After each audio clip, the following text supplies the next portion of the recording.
Well, I wasn't really supposed to talk about the North Carolina trip because it was kind of a secret. But now that I don't give a flying fuck, I guess I could answer your question. And actually, it was a lot of fun. It was a lot of fun until the end there. But, so, Thursday, I took a bus. I left from Fort Walton Beach, and I got on this bus, and I rode for 23 hours straight. Well, actually not straight, because we stopped like 5 or 6 times. I stopped in Tallahassee and South Carolina a couple times, and somewhere else. I think Georgia. I stopped in Savannah, Georgia, and I met a bunch of cool people, and everybody was awesome, and I have pictures with them on Facebook and stuff. Like, I met really cool people. Actually, I smoked a blunt with a couple people from the bus in Tallahassee. Like, we had like an hour layover, and this black dude was like, because I met this cool black dude, and I met this cool gay dude, and I met this cool white chick that could rap, and she had a really big ass, and she was cool as fuck. And I met these three people on this bus to Tallahassee, and it was like 11 o'clock or something like that at night, and we're sitting there like, and the black dude, his name was Mike, and he's like, "Hey, you guys want to smoke a blunt?" And I was like, "Fuck yeah, I do." And they're all like, "Yeah." So we walk across the street from the Greyhound station, and we're like by this fruit stand thing and just fucking smoke a blunt. And then as soon as we walk back up to the Greyhound station, they're like, "Your bus is boarding." And I'm like, "Well, fuck yeah." Go in there stoned as fuck, just sit in my seat all by myself. I'm like, wow, this is nice. It was a lot of fun. But like when you ride on buses, I've done it like 3 or 4 times. Done it to Mobile and back. That's 2 times. And then I went to North Carolina, and then back. So 4 times I've been on a bus. And I had a lot of fun every single time. I met cool-ass people every single time.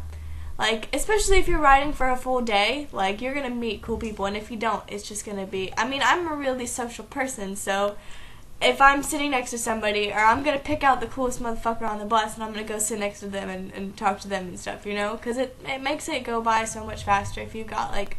I call them my bus buddies. But, so yeah, I rode for 23 hours. I got to North Carolina on Friday at like 6-ish, or I want to say like 6 o'clock-ish. And, I got there, and I was going to see Jake. That's why I went to North Carolina. And, I get there, and Friday I wasn't supposed to see him. So, like, I stayed in the hotel room by myself, and Jake's mom texted me the entire way I was there. She gave me like $50. She was like, "Please be careful, da-da-da." She was such a sweetheart the entire time. Like, his mom is the fucking shit. She's such a sweetheart. So, get there, and, like, that night, I flipped out. Because, like, everyone told me not to go to North Carolina because Jake's an asshole and stuff. And I did it anyways because that's what I do. People tell me not to do things, and I'm like, I'm gonna do it anyways. And then it usually fucks me over in the end, but whatever.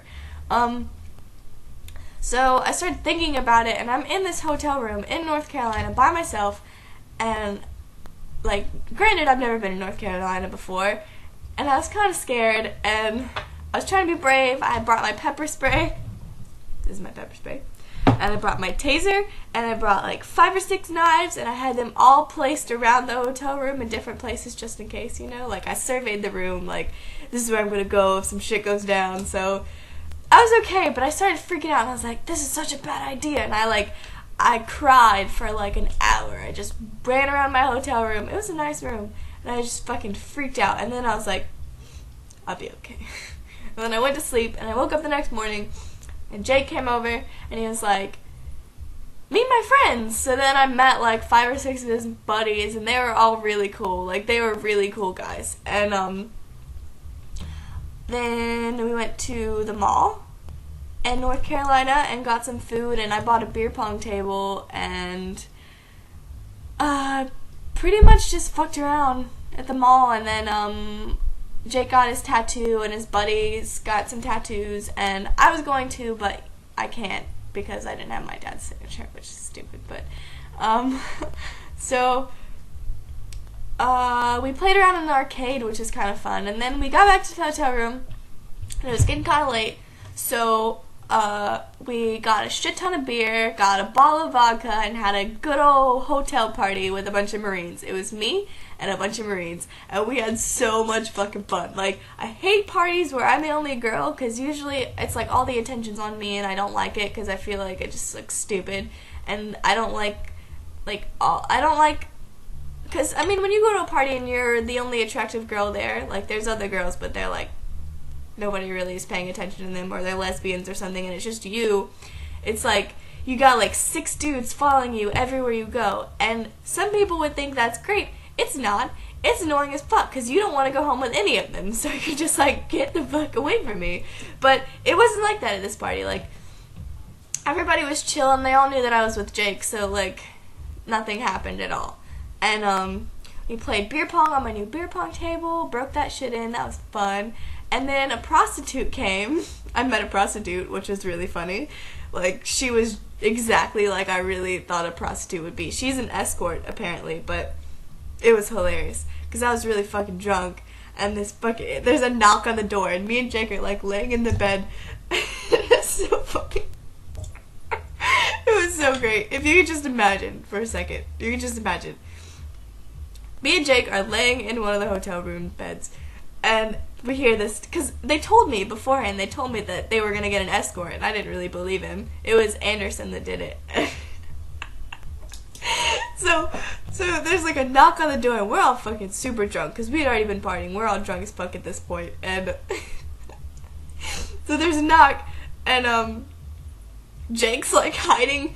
He's like, goes into the cover. He's like, no, I don't want to see her, because he was super drunk, and he's like hiding under the covers. I'm just fucking laughing so hard. And this bitch walks in, and she's like blonde, and she's kind of heavy, and there's this dude with her, and like they walk in the room, and I'm like I'm trying not to laugh because it's rude. I know it's rude, so I'm trying not to laugh.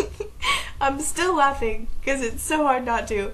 And I'm looking at this dude, I'm like, are you the bodyguard? Are you really the bodyguard? Because we've got like 6 or 7 big-ass Marines, and if we really wanted to take this bitch, he would do nothing. Like, there's nothing he could possibly do unless he's strapped, but it doesn't even matter. Like, there's no way. But we just, I mean, nobody did anything to this hooker, but we just kind of talked to her and stuff for a little while, and then she left, and it was just a really funny experience. She had all these, like, fucked up tattoos, and she talked about jugs all the time, and she told me I needed to be a Playboy model, and I was like, no, girl. And she was like, well, you can come work for me. I was like, really don't want to be a prostitute, though. Like, it was really fun. She gave me her number, and she was like, we need to be best friends. I was like, yeah, for sure. Definitely want to have a hooker as my best friend. But I'm really nice to everybody, so, like, I was really nice to her and everything, and I just thought the whole situation was really funny. Like, I kept looking at the guys and being like, this is really fucking happening right now. This is happening. Like, it was probably the best hotel party I have ever witnessed. It was great. There was a blow-up doll. There was a beer boot that I still have. Like, the next morning, the aftermath was hilarious, and, the next morning, though, Sunday morning, that was when shit got real. That was when Jake had to, all the guys had to go back to training and stuff, and I was supposed to leave that day. So I'm, like, on the computer, and I'm looking up bus tickets, because my dumb ass only bought a one-way ticket, and he was supposed to pay for the ticket back. And there's no buses going out on Sunday. I'm like, fuck, because we only paid for the room for Sunday. I'm like, fuck, what am I going to do? And then, to top it all off, Jake's like, oh yeah, I spent all my money, so I don't have any money. I'm like, well, what the fuck, Jake? You think I'm just gonna stay here? Like, I don't have any money. Excuse me. I spent all my money on the beer pong table. He was supposed to pay for it to get me back, and, he was like, well, why don't you call my mom? And I was like, why don't you call your fucking mom? Like, I'm not gonna call your mom and ask for money. That's bullshit. So, he ended up just leaving. Like, he just left. And I was like, really? Really, you're just gonna leave me here, like, not knowing what's gonna happen? And he didn't text me at all. So I started freaking out again. I was fucking running around my hotel room, like, crying and freaking out because I had no idea what I was gonna do. I was stuck with no money, nowhere to stay, because the hotel room was only for that night. So, like, next day I wouldn't have anywhere to stay. I was flipping my shit, didn't know what to do, And then my mom called me, and I didn't tell my mom what was happening. I was figuring I was just going to kind of like hitchhike back or something, because I didn't want to tell my parents I fucked up, because I have a lot of pride, I guess. But my mom figured out something was wrong, and I told her what was wrong, and she saved my ass and bought me a bus ticket home and all that stuff. But for a while there, I was fucking super scared. Like, I was all by myself, and I didn't know what to do. I was like, God damn it. And then finally, like an hour after Jake left, I had finally gotten everything straight with my mom and everything. And he texted me and he was like, if you need to stay in the hotel room an extra night, I'll pay for it. And I was like, I don't need your fucking help. Like, I got it under control, I don't need you. And he was like, I feel really bad. I was like, I'm sure you fucking do.